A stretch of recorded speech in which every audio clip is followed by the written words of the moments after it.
Terima kasih Bu Wiratni. Bismillahirrahmanirrahim. Assalamualaikum warahmatullahi wabarakatuh. Om Swastiastu, salam kebajikan, selamat siang, salam sejahtera untuk kita semua. Sangat berbahagia saya diundang pada kesempatan hari ini untuk menjadi salah seorang narasumber dalam forum yang terhormat ini, Badan Kejuruan Kimia Persatuan Insinyur Indonesia. Sebelumnya saya mengucapkan terima kasih kepada Pak Riki sebagai Ketua BKKPI dan Pak Mariono yang akan melanjutkan periode berikutnya BKKPI. Kemudian ke Prof. Panut sebagai profesor, dosen di Rektor Universitas Gadjah Mada. Ini dosen saya juga dulu. Pak Tatang dari ITB dan Pak Suherman tadi teman sejawat Pak ya. Kemudian Pak Johari, Pak Suherman dan Pak Johari ini adalah pengurus Aptekim sebelum saya saat ini. Jadi saya ini melanjutkan kerja-kerja yang sudah dilakukan oleh Pak Johari dan Pak Suherman pastinya. Kemudian Pak Zakir, ini terkenal, saya sering lihat YouTube-nya. Kemudian Bu Rani sebagai moderator kita pada hari ini. Baik Bapak dan Ibu, mohon izin saya untuk share screen.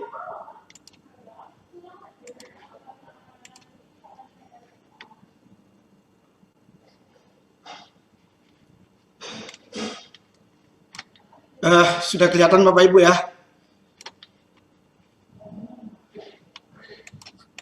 Iya. Baik Bapak Ibu, saya membuat kecil, Pak Idral. Pak Idral bisa di full screen kan Pak? Oh oke. Judulnya adalah, judul besarnya mungkin ya, menuju ketahanan industri nasional dengan mengoptimalkan potensi sumber daya energi nasional. Nah ini kami siapkan. Nah, sebelum ini karena konteksnya adalah energi, kami coba fokuskan kepada ketahanan nasional, tapi dari tinjauan ketahanan energi nasional, di mana untuk kondisi ini kita harus menyiapkan teknologi-teknologi dan kemampuan-kemampuan yang bisa disediakan oleh negara, kemudian bisa diakses, bisa dicapai, dan bisa diterima, serta berkelanjutan. Nah, ini yang ingin kita fokuskan pada titik ini. Bagaimana kita menciptakan kondisi dinamis bangsa Indonesia yang berisi keuletan dan ketangguhan. Ini adalah konteks dari ketahanan nasional dalam menghadapi dan mengatasi segala ancaman, gangguan, halangan, tantangan, baik yang datang dari dalam maupun luar. Langsung atau tidak langsung dapat membahayakan integritas, identitas, serta kelangsungan hidup. Nah, ketahanan energi ini penting kita pertahankan. Tentu untuk ketahanan nasional tentu hanya tidak berdasarkan ketahanan energi semata tentunya. Tentu harus ada juga ketahanan pangan dan segala macam, tapi pada konteks ini kita coba lebih fokus kepada ketahanan energi nasional. Nah, dalam perkembangannya, dalam konteks sinergi perguruan tinggi dengan asosiasi untuk mewujudkan insinyur unggul, ada beberapa challenge kita. Ya, ada beberapa tantangan kita. Yang pertama adalah yang kami lihat dan kami amati, banyak lulusan teknik kimia yang lambat terserap di dunia kerja. Atau banyak juga lulusan teknik kimia ini ingin menjadi entrepreneurs, ingin menjadi pengusaha. Nah problemnya adalah, saya melihat juga di apa yang disebut dengan SKA itu ya, surat keterangan ahli yang dikeluarkan oleh lembaga penyedia jasa konstruksi itu, cuma satu penyedia air minum yang ada menyarankan lulusan teknik kimia. Yang lain tidak ada. Padahal skop lulusan teknik kimia hampir semua bidang bisa dikerjakan. Kalau orang buat pabrik, buat reaktor, buat menara, buat tangki, mestinya ada desainernya. Desainnya mesti orang teknik kimia ikut di dalam itu. Artinya secara perencanaan dia bisa ikut dan pengawasan produk pun bisa. Nah ini belum nampak di situ. Mungkin perlu kita bekerjasama dengan BKKPI nanti supaya lulusan teknik kimia ini juga bisa mengurus SKA di LPJK sehingga mereka membuat usaha, bisa mengurus SIUP-nya, surat izin usaha kegiatan, dan seterusnya bisa melakukan usaha-usaha. Karena banyak juga rekan-rekan kita yang alumni teknik kimia tapi bekerja dalam pengolahan wastewater treatment, penyediaan air, pengolahan limbah, dan desain-desain yang lain. Bahkan mungkin dalam konteks engineering seperti DED dan segala macam, itu kan teknik kimia terlibat. Apalagi dalam industri-industri yang lebih kompleks, seperti industri perminyakan mungkin, platform di offshore, onshore segala macam kan itu ada engineeringnya, dan teknik kimia pasti ada di dalam itu. Seperti halnya kita lihat arsitek, mereka juga tidak mengkonstruksi tapi mereka menghitung dan menggambar, tapi mereka punya SKA yang menyarankan lulusan arsitek. Nah ini perlu kita perjuangkan, kami pikir.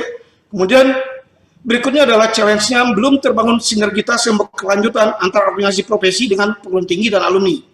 Ini belum banyak juga kawan-kawan kita yang tergabung di dalam PII dan yang lain organisasi profesi. Kemudian banyak potensi lokal yang belum termanfaatkan. Kami terus terang di Riau ini sangat banyak potensi lokal yang dimanfaatkan. Ada 2 perusahaan kertas palap berskala internasional, itu memerlukan lebih kurang 30.000 ton ubi kayu dan tapioka per bulan. Dan semua diimpor dari Thailand. Apa kita nggak bisa menyiapkan itu? Kalau cuma spek itu kan masalah teknologi. Teknik kimia mestinya bisa menyiapkan spek apa yang diperlukan. Baik ubi maupun tapiokanya itu diperlukan sebagai filler di RAPP dan Indah Kiat. Kita belum bisa memanfaatkan itu. Berikutnya adalah belum terstandarisasinya pendidikan teknik kimia dalam konteks MBKM yang bersinergi dengan organisasi profesi. Nah kami ini masih kebingungan ini. Banyak kawan-kawan yang mengatakan MBKM ini mengeneralisir semua program studi. Kalau MBKM nggak perlu lagi ada prodi katanya. Semuanya bisa belajar apa saja. Konteksnya kan 40 SKS atau 20 SKS. Memang iya 20 SKS. Tapi kebanyakan yang dibolehkan kan semester 5, 7. Semester 5 dan 7 itu udah penelitian, KP, tugas rancangan pabrik. Sementara yang mata kuliah pilihan itu kebanyakan di bawah ya, karena pilihan tidak ada persyaratan, diambil lebih cepat oleh mahasiswa, sehingga kalau kita mengkonversi ke MBKM ini agak kesulitan. Nah itu masalahnya. Berikutnya adalah perlu kerjasama organisasi untuk updating pendidikan teknik kimia yang kekinian, yang berakar pada local wisdom, ya tentu keadaan alam lokal kita masing-masing, dan selaras dengan perkembangan pendidikan teknik kimia secara global. Tentu kita juga harus tahu tren teknik kimia secara global. Kami berharap nanti ke depan kalau misalkan ada chemical engineering symposium internasional, mungkin kita perlu mengikuti hal-hal semacam itu sehingga kita tahu juga perkembangan teknik kimia kekinian, sehingga kita tidak berada dalam dalam kotak tempurung yang kita tidak tahu ya. Jadi kita jago kandang tapi tidak jago di luar kandang. Nah kita berharap nanti kita jago dalam kandang dan bisa jago juga di luar kandang kita. Nah potensi Indonesia sebagai sumber ketahanan energi nasional dan dunia. Kita mempunyai ribuan pulau dengan kelebihannya masing-masing. Ada angin, mungkin ada matahari yang perlu dipetakan secara baik. Sehingga arah pendidikan teknik kimia punya corak sendiri untuk setiap daerah. Perlu dipetakan potensi prioritas di setiap pulau daerah dengan penghasilan gemuk untuk dikenal pasti, agar tidak hanya kaya dengan bahan mentah, tapi harus terolah dengan produksi intermediate maupun hilir. Jadi kita tidak hanya berfokus kepada bahan mentah saja, ini harus kita kejar dari sekarang. Kalau tidak bisa hilir ya intermediate. Kemudian kesiapan menghadapi masyarakat ekonomi ASEAN, tidak menganggap ekonomi sebagai sebuah persaingan, tapi sebuah peluang untuk berkolaborasi secara positif, konstruktif.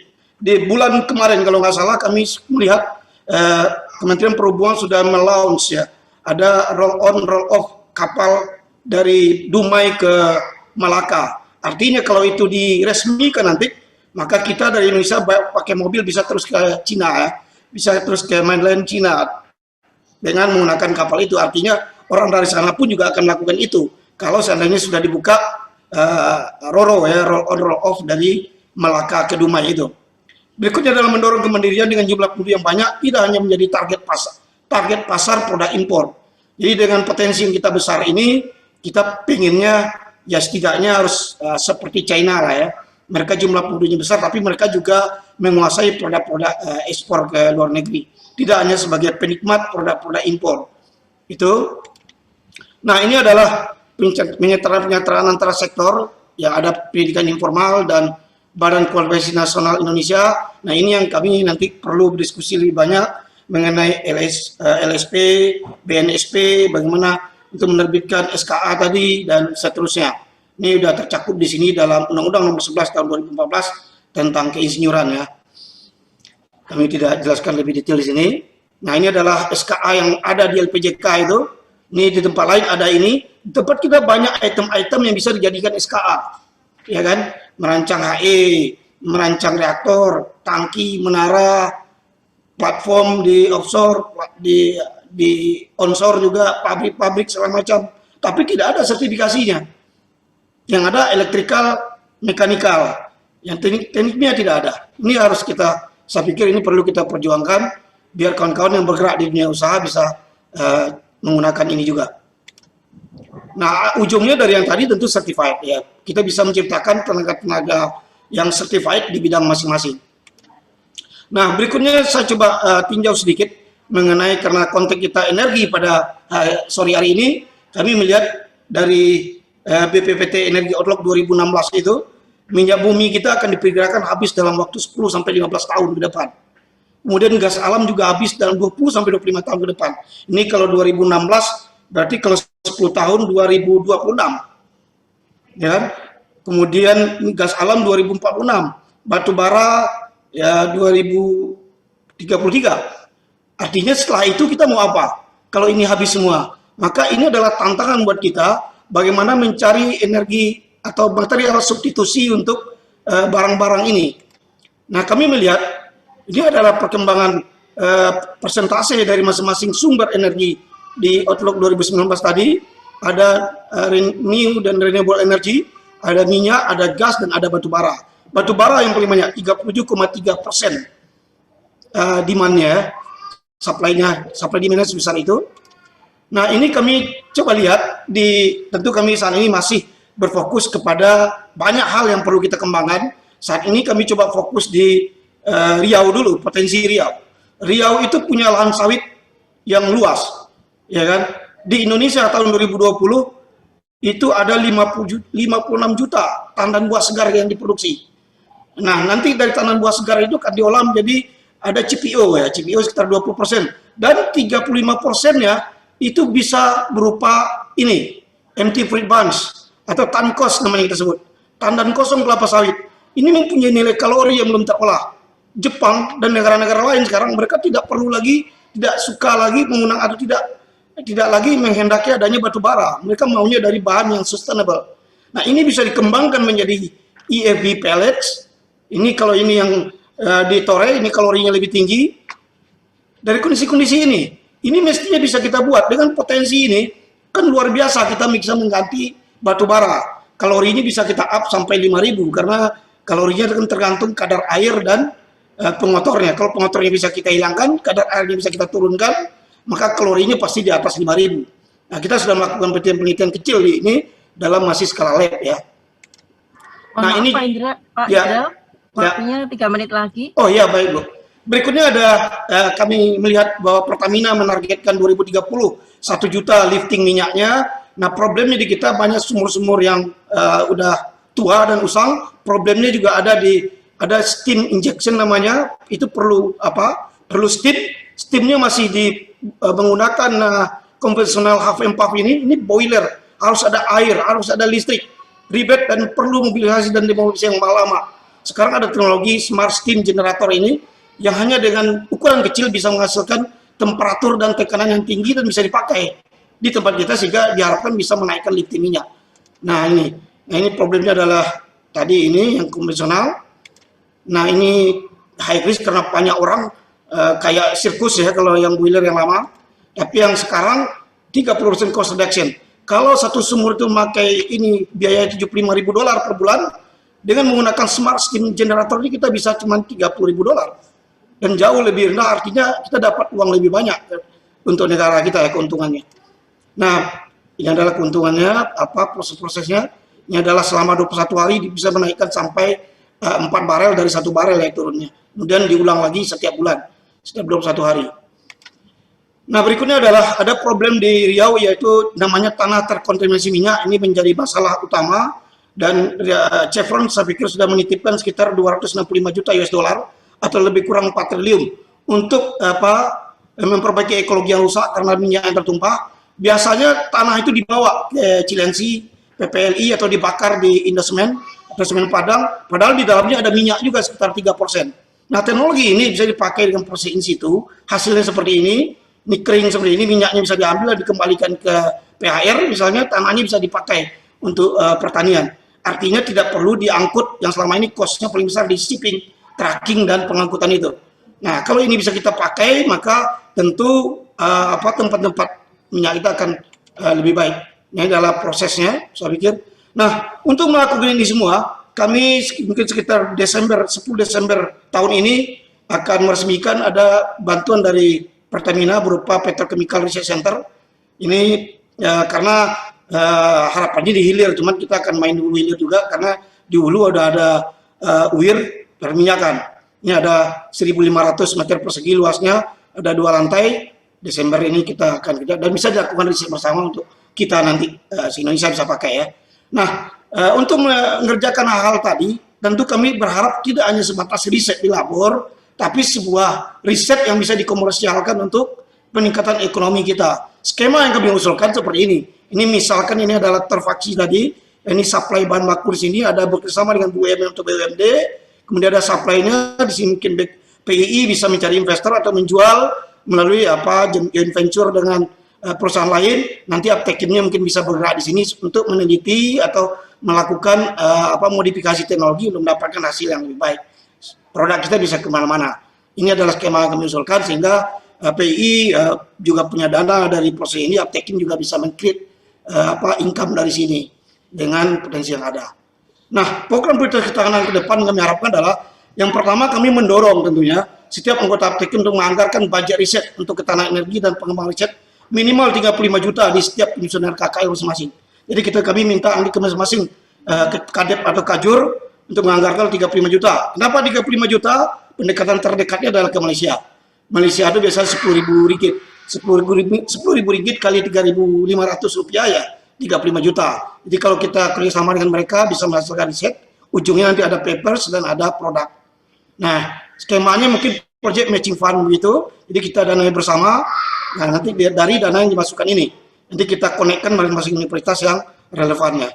Kemudian kemudian berikutnya mungkin tentu ada kerjasama dengan BKKPI untuk memetakan spesifik riset komersial di masing-masing daerah. Oke, itu aja mungkin yang bisa kami sampaikan, Bu Wirani. Terima kasih banyak atas waktu yang diberikan. Mohon maaf atas segala silap dan kesalahan yang kami sampaikan. Wabillahi taufiq wal hidayah. Assalamualaikum warahmatullahi wabarakatuh.